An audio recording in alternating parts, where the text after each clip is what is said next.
From the dust, he shaped mankind, not to be lost, but to live, to breathe, to know his love. And what day did God create mankind? What promise did he make that endures forever? This is the story of beginnings, of love, choice, and redemption. A story of how mankind fell and how the promise of hope was never lost. Join us as we return to where it all began, the first breath, the first light, the first love, the beginning of everything. Genesis, chapter 1, verses 1 through 31, chapter 2, verses 1 through 3. In the beginning, God created the heavens and the earth. Now the earth was formless and empty. Darkness was over the surface of the deep, and the Spirit of God was hovering over the waters. And God said, "Let there be light." And there was light. God saw that the light was good, and he separated the light from the darkness. God called the light day, and the darkness he called night. And there was evening, and there was morning, the first day. And God said, "Let there be a vault between the waters to separate water from water." So God made the vault and separated the water under the vault from the water above it. And it was so. God called the vault sky. And there was evening, and there was morning, the second day. And God said, "Let the water under the sky be gathered to one place, and let dry ground appear." And it was so. God called the dry ground land, and the gathered waters he called seas. And God saw that it was good. Then God said, "Let the land produce vegetation, seed-bearing plants, and trees on the land that bear fruit with seed in it, according to their various kinds." And it was so. The land produced vegetation, plants bearing seed according to their kinds, and trees bearing fruit with seed in it according to their kinds. And God saw that it was good. And there was evening, and there was morning, the third day. And God said, "Let there be lights in the vault of the sky to separate the day from the night, and let them serve as signs to mark sacred times and days and years. And let them be lights in the vault of the sky to give light on the earth." And it was so. God made two great lights, the greater light to govern the day, and the lesser light to govern the night. He also made the stars. God set them in the vault of the sky to give light on the earth, to govern the day and the night, and to separate light from darkness. And God saw that it was good. And there was evening, and there was morning, the sixth day. And God said, "Let the water teem with living creatures, and let birds fly above the earth across the vault of the sky." So God created the great creatures of the sea, and every living thing with which the water teems and that moves about in it, according to their kinds, and every winged bird according to its kind. And God saw that it was good. God blessed them and said, "Be fruitful and increase in number, and fill the water in the seas, and let the birds increase on the earth." And there was evening, and there was morning, the fifth day. And God said, "Let the land produce living creatures according to their kinds, the livestock, the creatures that move along the ground, and the wild animals, each according to their kinds." And it was so.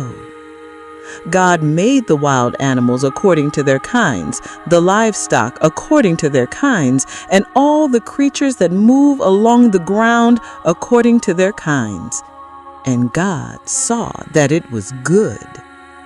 Then God said, Let us make mankind in our image and our likeness, so that they may rule over the fish in the sea and the birds in the sky, over the livestock and all the wild animals, and over all the creatures that move along the ground. So God created mankind in his own image. In the image of God he created them. Male and female he created them. God blessed them and said to them, "Be fruitful and increase in number, and fill the earth and subdue it. Rule over the fish in the sea and the birds in the sky, and over every living creature that moves on the ground." Then God said, "I give you every seed-bearing plant on the face of the whole earth, and every tree that has fruit with seed in it. They will be yours for food. And to all the beasts of the earth, and all the birds in the sky, and all the creatures that move along the ground, everything that has the breath of life in it, I give every green plant for food." And it was so. God saw all that he had made, and it was very good. And there was evening, and there was morning, the sixth day. Thus the heavens and the earth were completed, and all their vast array. By the seventh day God had finished the work he had been doing, so on the seventh day he rested from all his work of creating that he had done. Then God blessed the seventh day and made it holy, because on it he rested from all the work of creating that he had done. Genesis chapter 2, verses 4 through 25. Adam and Eve. This is the account of the heavens and the earth when they were created, when the Lord God made the earth and the heavens. Now no shrub had yet appeared on the earth, and no plant had yet sprung up, for the Lord God had not sent rain on the earth, and there was no one to work the ground. But streams came up from the earth and watered the whole surface of the ground. Then the Lord God formed a man from the dust of the ground and breathed into his nostrils the breath of life, and the man became a living being. Now the Lord God had planted a garden in the east, in Eden, and there he put the man he had formed. The Lord God made all kinds of trees grow out of the ground, trees that were pleasing to the eye and good for food. In the middle of the garden were the tree of life and the tree of the knowledge of good and evil. A river watering the garden flowed from Eden. From there it was separated into 4 headwaters. The name of the first is the Pishon. It winds through the entire land of Havilah, where there is gold. The gold of that land is good. Aromatic resin and onyx are also there. The name of the second river is the Gihon. It winds through the entire land of Cush. The name of the third river is the Tigris. It runs along the east side of Ashur. And the fourth river is the Euphrates.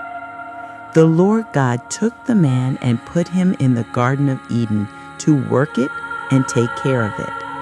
And the Lord God commanded the man, "You are free to eat from any tree in the garden, but you must not eat from the tree of the knowledge of good and evil, for when you eat from it, you will certainly die." The Lord God said, "It is not good for the man to be alone. I will make a helper suitable for him." Now the Lord God had formed out of the ground all the wild animals and all the birds in the sky. He brought them to the man to see what he would name them. And whatever the man called each living creature, that was its name.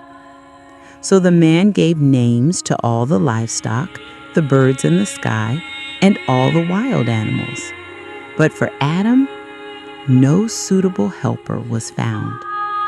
So the Lord God caused the man to fall into a deep sleep, and while he was sleeping, he took one of the man's ribs and then closed up the place with flesh. Then the Lord God made a woman from the rib he had taken out of the man, and he brought her to the man. The man said, "This is now bone of my bones and flesh of my flesh. She shall be called woman, for she was taken out of man." That is why a man leaves his father and mother and is united to his wife, and they become one flesh. Adam and his wife were both naked, and they felt no shame. Genesis chapters 3, verses 1 through 24, the fall. Now the serpent was more crafty than any of the wild animals the Lord God had made. He said to the woman, "Did God really say you must not eat from any tree in the garden?" The woman said to the serpent, "We may eat fruit from the trees in the garden, but God did say you must not eat fruit from the tree that is in the middle of the garden, and you must not touch it, or you will die." "You will not certainly die," the serpent said to the woman, "for God knows that when you eat from it, your eyes will be opened and you will be like God, knowing good and evil." When the woman saw that the fruit of the tree was good for food and pleasing to the eye, and also desirable for gaining wisdom, she took some and ate it. She also gave some to her husband who was with her, and he ate it. Then the eyes of both of them were opened, and they realized they were naked. So they sewed fig leaves together and made coverings for themselves. Then the man and his wife heard the sound of the Lord God as he was walking in the garden in the cool of the day, and they hid from the Lord God among the trees of the garden. But the Lord God called to the man, "Where are you?" He answered, "I heard you in the garden, and I was afraid because I was naked, so I hid." And he said, "Who told you that you were naked? Have you eaten from the tree that I commanded you not to eat from?" The man said, "The woman you put here with me, she gave me some fruit from the tree, and I ate it." Then the Lord God said to the woman, "What is this you have done?" The woman said, "The serpent deceived me, and I ate." So the Lord God said to the serpent, "Because you have done this, cursed are you above all livestock and all wild animals. You will crawl on your belly, and you will eat dust all the days of your life. And I will put enmity between you and the woman, and between your offspring and hers. He will crush your head, and you will strike his heel." To the woman he said, "I will make your pains in childbearing very severe. With painful labor you will give birth to children. Your desire will be for your husband, and he will rule over you." To Adam he said, "Because you listened to your wife and ate fruit from the tree about which I commanded you not to eat from, cursed is the ground because of you. Through painful toil you will eat food from it all the days of your life. It will produce thorns and thistles for you, and you will eat the plants of the field. By the sweat of your brow you will eat your food until you return to the ground, since from it you were taken. For dust you are, and to dust you will return." Adam named his wife Eve because she would become the mother of all the living. The Lord God made garments of skin for Adam and his wife and clothed them. And the Lord God said, "The man has now become like one of us, knowing good and evil. He must not be allowed to reach out his hand and take also from the tree of life and eat and live forever." So the Lord God banished him from the Garden of Eden to work the ground from which he was taken. After he drove the man out, he placed on the east side of the Garden of Eden cherubim and a flaming sword flashing back and forth to guard the way to the tree of life. This is only the beginning, the story of creation, of love, of the fall, and of a promise unbroken. Though we wandered far, the Lord's mercy still reaches every heart. His promise lives in every sunrise and every breath. But the journey continues. Next, we witness Cain and Abel, the first sons, the first offering, and the first test of the human heart. Don't miss what comes next. Subscribe now and walk with us through every chapter of Genesis, every story of faith, every sign of God's unfailing love. A new beginning awaits, and it's more real than ever.